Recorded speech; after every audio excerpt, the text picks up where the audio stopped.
General Services Administration's prioritized human-centered design as part of its Centers of Excellence initiative at the Department of Agriculture and other agencies. Facilitated or predictive human-centered design could help agencies stay one step ahead of the needs of its customers.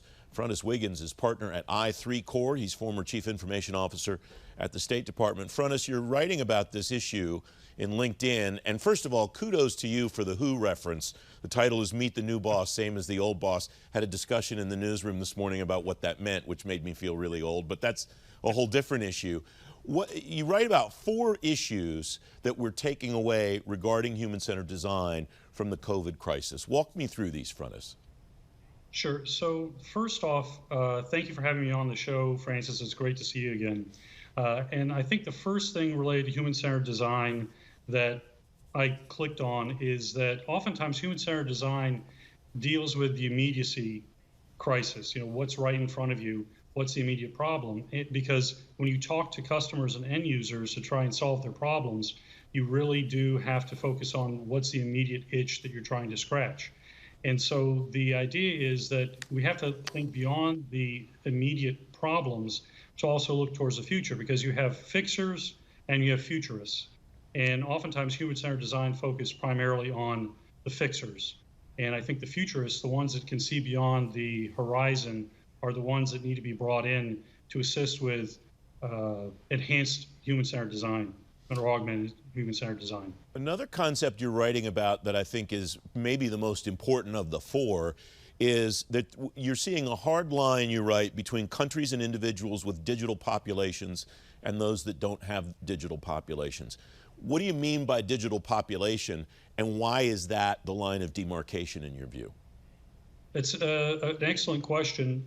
What I mean by a digital population is individuals who are well understand the ability to do things online and have the facility to do it either through government resources or their own resources. And I drew the example of Denmark, which, while a small country, has one of the most digitized populations in the world.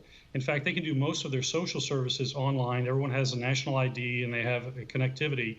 And I remember working with a company when I was still CIO of the Department of State that talked about the fact that they helped streamline the processes for citizens to be able to do 90% of the things they need to do online without ever appearing in person. In fact, they were able to, it's not a very nice example, but get divorce process in Denmark down to a 2-day process. And in fact, the ministry had to request that they extend that out so people would take a little longer to think about it. So when I talk about a digital nation or digital population, it's folks who have access to resources and connectivity to do things without having to go in person into an office. And that's what's, I think, driving a lot of the thought processes around COVID and the current crisis, because we are having to stand off and not be able to spend as much time in human-to-human interaction. And so that digitization process and the connectivity process is what separates those digitized or digital nations from the non-digital nations. Is that a chicken or egg issue, though? Because it strikes me that the customer, the citizen customer in the United States today expects a digital process and more often than not is disappointed when she interacts with the federal government, and state and local too, to be fair, and doesn't have that digital experience. Well, that's exactly a point I make later on in the article, in that the 2 things have to happen in parallel. The federal agencies and state agencies that serve the citizenry have to be digitized themselves and have their services available online, but then you have to be able to connect the citizens to them. So they should be happening in parallel. And you're right, it's a chicken and egg. I would argue that the digitization, modernization of the federal government and their federal systems is an ongoing project or a program that may never end.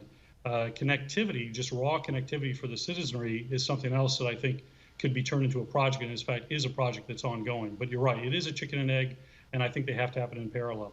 Another point that you make is that many people now are living where they work, and the fluidity of the location of work will change, it strikes me, the nature of the delivery of a human-centered design system. What are you seeing as far as that goes, Frontis?